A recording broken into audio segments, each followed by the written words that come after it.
Hello and welcome. This is One Voice here on Asiaone with me, Craig Vermay. In today's show, the United States is turning the economic screws on Iran. But the question is whether Tehran will finally bend. Washington has unveiled a new wave of sanctions designed to cut Iran off from the global financial system, target its oil revenues, and pressure countries such as China to stop doing business with Tehran. For Iran, the timing could hardly be worse. Its currency has collapsed, inflation is soaring, and years of sanctions, war damage, and disruption to oil exports have already weakened the economy. Yet Iran has lived under sanctions for decades and has deployed an extensive survival economy built around alternative trading partners, front companies, barter, and sanction evasion. The US hopes this new pressure will force Tehran to halt its nuclear ambitions, curb its military and regional activities, ultimately back to the negotiating table. But there is a danger that sanctions punish only ordinary Iranians far more quickly than they change government policy. The question is whether economic pain finally produces political concessions or simply deeper resistance. To look at that with me is Yusuf Jalali, senior geopolitical analyst from Tehran. Yusuf, so with the latest round of sanctions that Trump's announced, what do you think they're trying to achieve with this? Well, of course, the stated goal as put by Treasury Secretary Scott Bessent is to isolate Iran economically and to put pressure on the Iranian oil exports and even non-oil revenue streams. Of course, they call it Operation Economic Outcast. But of course, when it comes to Iran, Iran has prepared itself throughout the decades for such measures by the United States. And as stated by Iran's parliament speaker, Mohammad Bagher Ghalibaf, Iran is ready for further economic pressures. Iran has been readying itself for such economic pressures by the United States. And in fact, Iran calls its economy the resilience or the resistance economy, which means that the country relies on its own domestic resources and, of course, relies on its relationship with its Eastern partners. So the more the United States puts pressure on Iran economically, Iran resorts to its Eastern partners further. So Iran has devised this, the use of local currencies instead of the dollar with the Russians, with the Chinese. And what's interesting is that the Iranian parliament speaker also said that its Eastern partners are not willing to accept these economic measures on Iran. We heard it coming from Mohammad Bagher Ghalibaf today, saying that the economic pressure is not accepted by China, for example, by Russia. And these countries also have expressed their objection to any kind of economic measures that try to limit the transactions or the business deals between Iran and those countries. We heard it from the foreign military spokesperson of China today, saying that the business and the trade between Iran and China is based on international framework, and they're not accepting anything or any economic measures that try to disrupt or interfere with the business or trade between Iran and China.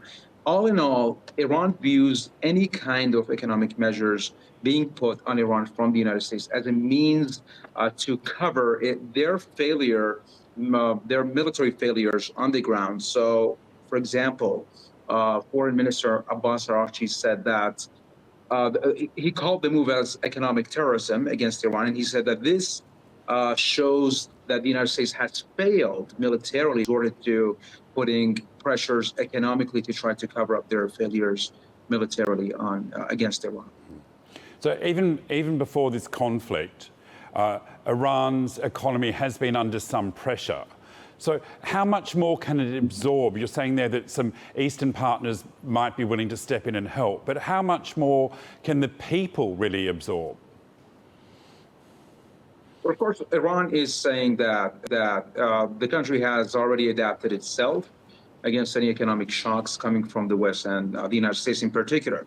So if you remember back in 2018, during Trump's first term in office, he abandoned or withdrew from the nuclear deal, the JCPOA, the Joint Comprehensive Plan of Action, back then, and reinstated sanctions on Iran. That showed that the United States was not ready to deal with Iran back then, and it is not ready to deal with Iran right now.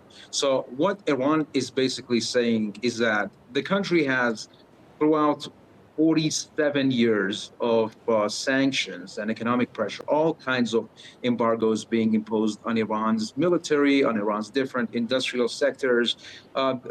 These pressures have made Iran even stronger, and have made Iran just willing to rely on its own domestic resources than just cave against these economic pressures by the United States and the West in general. So I was reading a post from Abbas Araghchi. He tried to remind his audience that 12 years ago, the United States imposed maximum pressure campaign against Iran economically and tried to, of course, put pressure economically on Iran. Back then, he said that those sanctions failed. And then he said that during Trump's first term in office, Donald Trump, back in 2018, imposed sanctions on Iran, and that maximum pressure campaign failed. And he said that any kind of new pressures on Iran, new wave of economic pressures on Iran, the secondary sanctions that try to also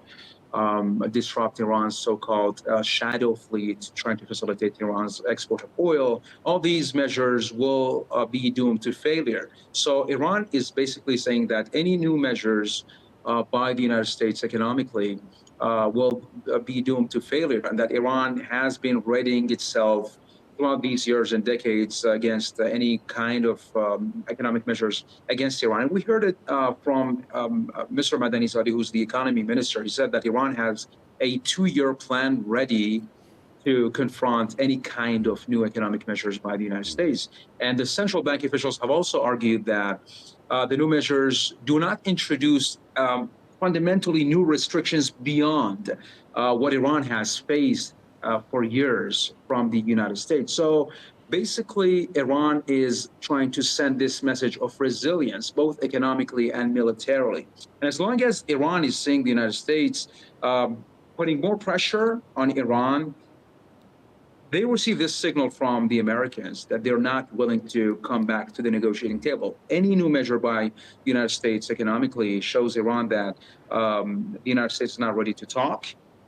The United States may seek to get Iran back to the negotiating table by imposing more pressure economically. But in the eyes of Tehran, this shows that the United States is not serious about any kind of discussion, because it has already set its own terms and positions in any potential forthcoming negotiations with the United States. Iran has been saying that the United States first needs to lift or remove any kind of sanctions against Iran rather than impose new ones.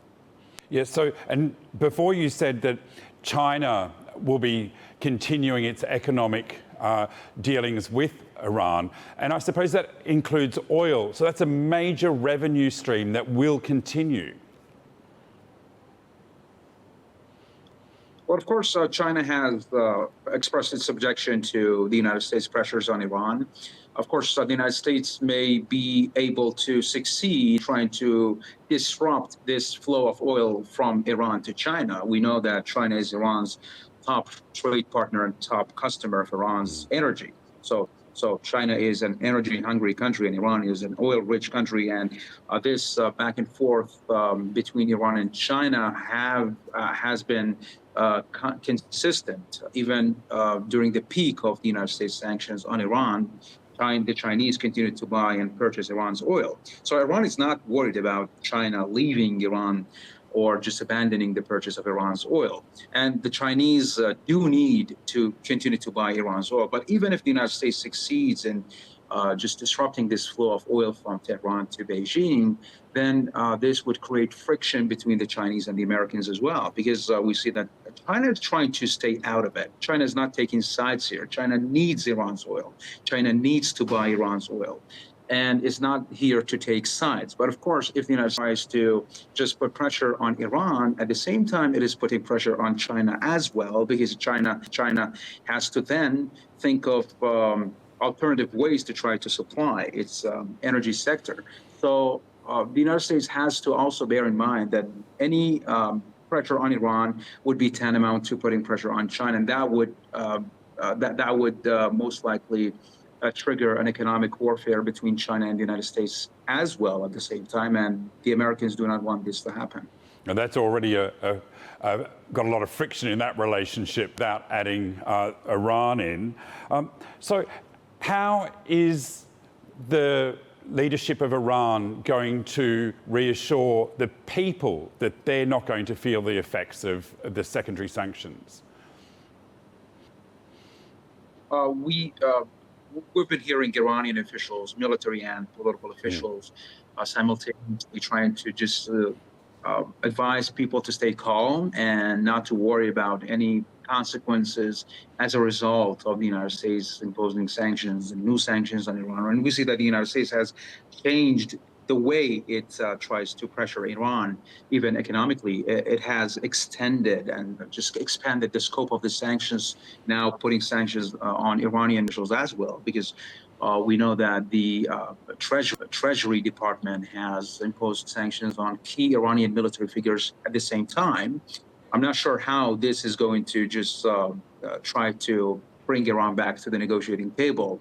But of course, the Iranians have been trying to calm down the situation. And of course, they've been sending strong warnings to the Americans at the same time. They're saying that any economic measures against Iran, if they affect the livelihood of the Iranians, then they would be tantamount to a military warfare against Iran as well. So they regard any economic pressure on Iran as a declaration of war. So the United States at the same time has to prepare itself for potential blowback from the Iranians militarily. So if Iran is saying this means that Iran would retaliate by launching strikes against the American interests in the region. Do you see that Trump has switched from military to economic because the midterms are looming quite close? He's looking to show that the public in America that he's still doing something, but without costing America a lot of money. Exactly. If we just review how the Americans started out by trying to tell their own public and even the Iranian public that their objective is a regime change in Iran, but now they have changed this goal to limiting Iran's missile power and even nuclear power. So Donald Trump has been constantly trying to shift the focus from or change the objective from a regime change or dealing a serious blow to the Iranian government to now trying to limit the Iranian nuclear industry. And Donald Trump recently said that the ultimate goal is to, of course, make sure that Iran is not pursuing a nuclear weapon. This is while the Iranians have time and again said that they're not pursuing any nuclear weapon and that their nuclear industry is solely seeking peaceful purposes. And Iran has shown, not just to the world, but to the technical UN nuclear watchdog, the IAEA. We do know that the IAEA inspectors have, throughout these decades, been inspecting Iran's or monitoring Iran's nuclear industry and nuclear activity. They have not found anything suspicious beyond the peaceful nuclear activity. And of course, so we see that now Donald Trump has been trying to shift the focus from a quote unquote a regime change in Iran to now trying to make sure that Iran's nuclear industry remains peaceful and Iranians are not seeking any nuclear weapon. So in the eyes of Tehran, this means an achievement for Iran, a breakthrough, of course, success for Iran in this war. So the Iranians are basically saying that the Americans have not been able to deal a blow to Iran and not been able to make Iran cave in this military pressure and are now talking about make sure that Iran is not pursuing a nuclear bomb. So this is very much very much gives us a sense of the fate of this war between Iran and the United States, and as put by Iran's Foreign Minister Abbas Araghchi, the Americans were not able to achieve anything militarily and are now trying to put pressure economically. Is that because the Americans were really caught off guard with the firepower of Iran, with the drones that Iran had invested so much money in creating and building? I think that they had to find another angle because, as you said, the military option seems to have been taken off the table because Iran surprised not just the States, but the world with their technology. Of course, this is a major part of this warfare between Iran and the United States. The Iranians show the world that they are capable of creating troubles for the strongest military in the world, the United States. So for the United States, on the initial days of this conflict, the United States, this is just a military excursion, right? And then right now we see that after 6 months of war with Iran, they have not been able to achieve their primary goals of bringing about, even limiting Iran's missile power, because we can see how Iran is just continues to launch retaliatory strikes, missile strikes against the American interests in the region. And when we talk about, for example, the Iranian drone power, the Iranian drone power is something that really caught the world off guard, not just the Americans. The entire world is now talking about the Iranian drone power. The Shahed 136 drone is unique in the sense that it is very much cheap. It's less than $30,000 in price, but of course it needs so much money, millions of dollars of missiles or rockets developed by the United States to be just intercepted.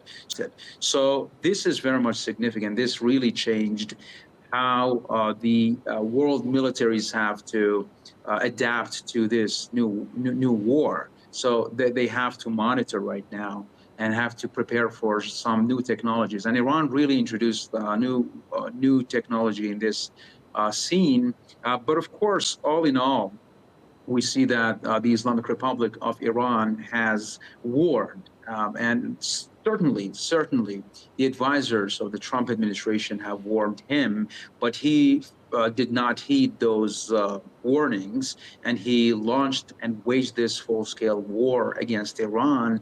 And the Iranians have time and again said that any war that would be waged against the Iranian territories would see Iran create problems for the world's energy. And that is by closing the Strait of Hormuz. And right now, Iran has this card being held firmly in its hand, telling the Americans that if you continue to put pressure on Iran, Iran is not going to ease the shipping of energy from the Strait of Hormuz. And we heard it coming from Mohsen Rezai, the Secretary of the Supreme National Security Council of Iran, saying that even if the United States goes ahead with its sanctions, new wave of sanctions on Iran, trying to limit the export of Iran's oil to the rest of the world, including to China, then Iran would put further restrictions on the shipment of energy from the Persian Gulf and through the Strait of Hormuz. And he said that I'm quoting him, he said that not a single drop of oil will pass through the Strait of Hormuz if Iran's oil is not supposed to reach the rest of the world. Stay with me, Yusuf. You're watching One Voice here on Asia One with me, Craig Vermay. Today, I'm looking at the US and how it's tightening sanctions on Iran, targeting oil revenues, financial networks, and international trade. Washington hopes economic pressure will force Tehran to change its nuclear military policies. But Iran has survived decades of sanctions before, raising questions of whether pressure changes governments or simply hurts ordinary people. Much more to come. You're watching One Voice here on Asia One with me, Craig Vermay. Today, I'm looking at Iran and how it's facing another wave of American sanctions. as its economy struggles with inflation, weakened currency, and disrupted oil exports. The US wants to squeeze Tehran into negotiations and concessions, but Iran has developed ways around sanctions, leaving ordinary Iranians facing the immediate pain while the political leadership remains defiant. To help me understand what is happening and why it matters is Yusuf Jalali, senior political analyst from Tehran. We see that the shift from military to economic. Do you think Israel, Netanyahu in particular, might have put some pressure on Trump to come up with a new way? Because the nuclear issue wasn't on the table at all when the military action was happening, and that's emerged more recently. Do you think the hand of Israel's behind some of this? Well, Iran blames any disruption of any diplomatic push on Israel. Iran is basically saying that the Israelis have disrupted the JCPOA, the Joint Comprehensive Plan of Action, the 2015 nuclear deal. The Iranians are saying that the Israelis disrupted that deal, and they're now disrupting the June MOU signed between Iran and the United States, mediated by Pakistan. So, yes, the Iranians blame any disruption of any diplomatic arrangement between Tehran and Washington on the Israel. Of course, while the Israelis have remained low-key recently, but of course, Iran does know that the Israelis are not willing to see any kind of diplomatic breakthrough between Iran and the United States. So going forward, while the secondary sanctions are going to come into place, do you see a way that talks could restart?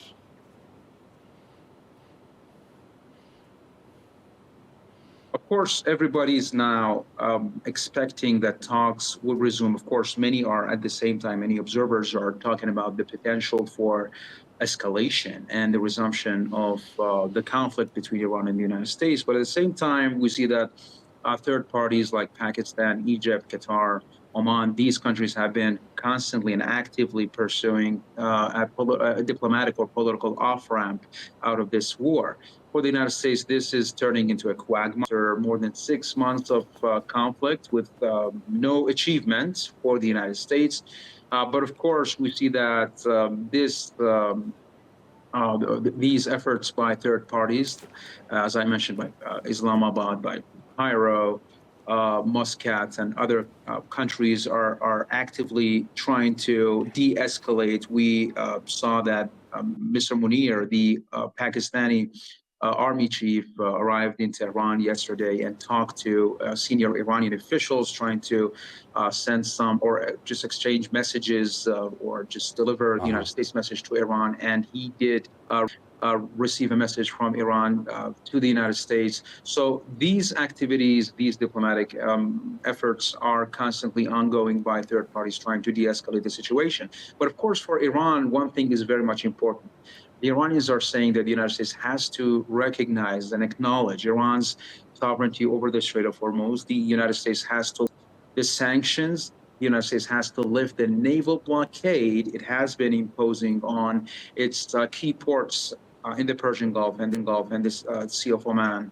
And the United States has to halt hostilities and end hostilities on all fronts, not just on Iran, but of course on Iranian-backed militias across the region, including the Houthis in Yemen, Hezbollah in Lebanon, and the Popular Mobilization Force, the PMF, or known as Hashd al-Sha'bi in Iraq. So for Iran, if these demands are met by the United States, this is a prerequisite for the resumption of talks and the return to talks with the U.S. Do you think it's telling the Gulf states where have U.S. bases that were targeted by Iran really stayed out of it? You didn't hear any rhetoric from any of the Gulf states. They just kept quiet and let Iran go for the bases, because in their minds, they weren't attacking Qatar, they were going for an American base. So does overall Iran have support from those Gulf states? Of course, there is significant support from those Gulf states regarding diplomatic efforts trying to de-escalate the situation. Of course, Iran, time and again, said and told and sent its messages to its neighboring countries, especially the GCC states, that their strikes, their missile strikes, their retaliatory strikes do not target those states at all, and they're targeting the American interests in the region.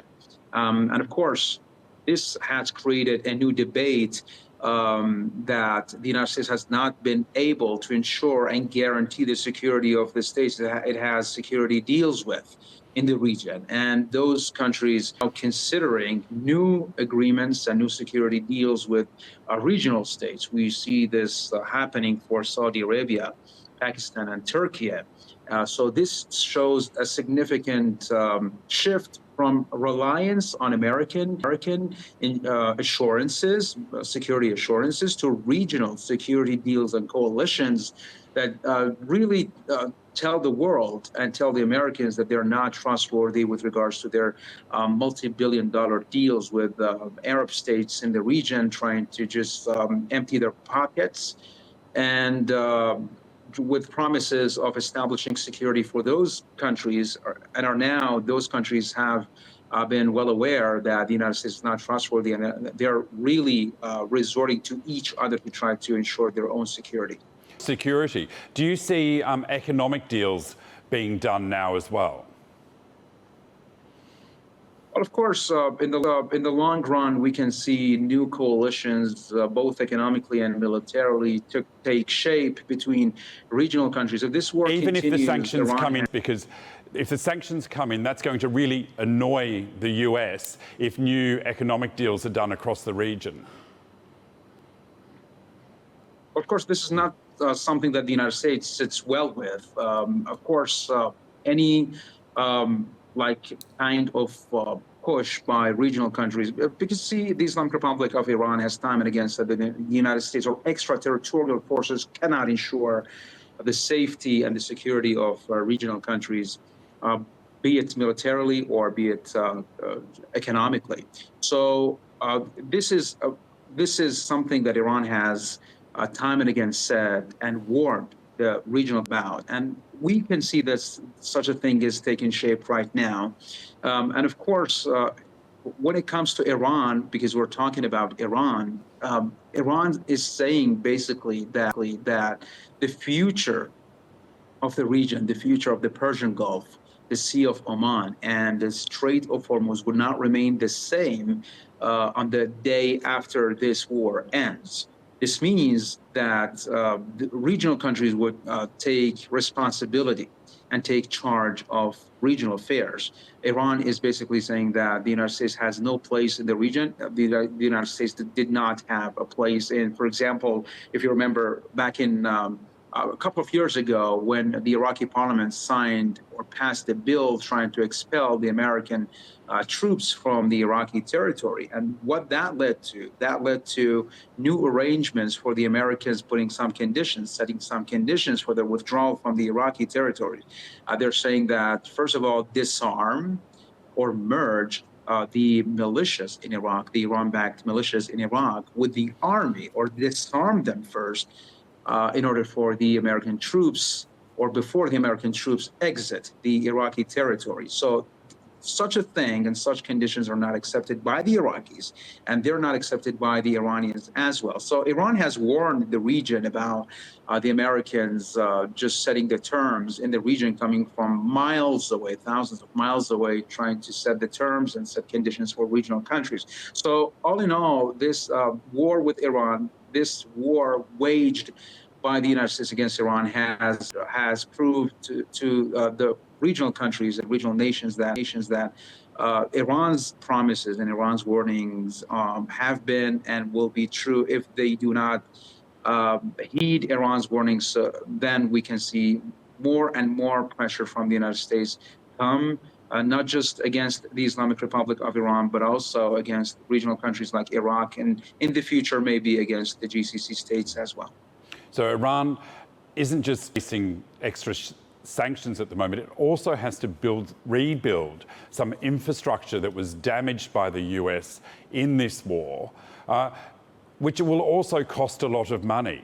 So, and you're being told by the economic minister that there is enough money there to rebuild. Is there enough money to rebuild? Is there enough personnel to rebuild this quick enough for the people of Iran? But definitely any war, any conflict has its own consequences, financial, economic consequences. And for Iran, this is the case as well. So Iran has been basically saying that no worries, we can rebuild, even if it takes a lot of time. What Iran believes is that it needs to survive, it needs to stay resilient and stand firm against the United States, quote-unquote, bull. So Iran is not willing to just abandon its ideology and give in to the United States, quote-unquote, bullying. So Iran is saying that it is worth withstanding.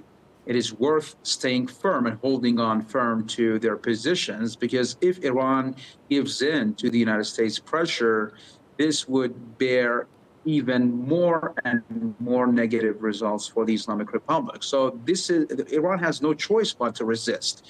Iran has no choice but to show the United States that it is not willing to give in or to be brought to its knees as a result of the United States pressure. So in the eyes of Tehran, it's okay to stay resilient and withstand the pressure coming from the United States. And the economic consequences, it is okay with these economic consequences.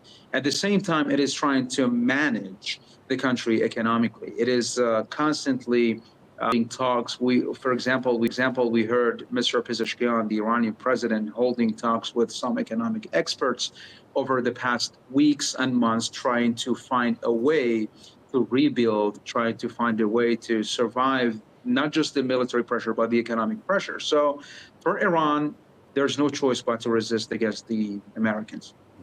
Yusuf, we're out of time. Thank you very much for joining me today. Thanks, Yusuf. And that brings us to the end of today's conversation, where I looked at America is betting that enough economic pain will force Iran into changing course. But Tehran has survived sanctions before, and it has built an economy designed to withstand them. The danger is that ordinary Iranians will feel the consequences long before their leaders do. Prices rise, currencies collapse, and families struggle while governments continue their confrontations. So the real test is not whether sanctions can hurt Iran, it's whether they can hurt the Iranian government enough to change its behaviour without hurting ordinary people even more. Thank you to Yusuf Jalali, Senior Geopolitical Analyst, for sharing your insights. And as always, here on One Voice, we aim to cut through the noise and bring you the stories that matter from the voices that know. And if you missed any part of today's show, be sure to go to our YouTube channel, Asia One News. Until next time, I'm Craig Vermay. Thank you for watching One Voice.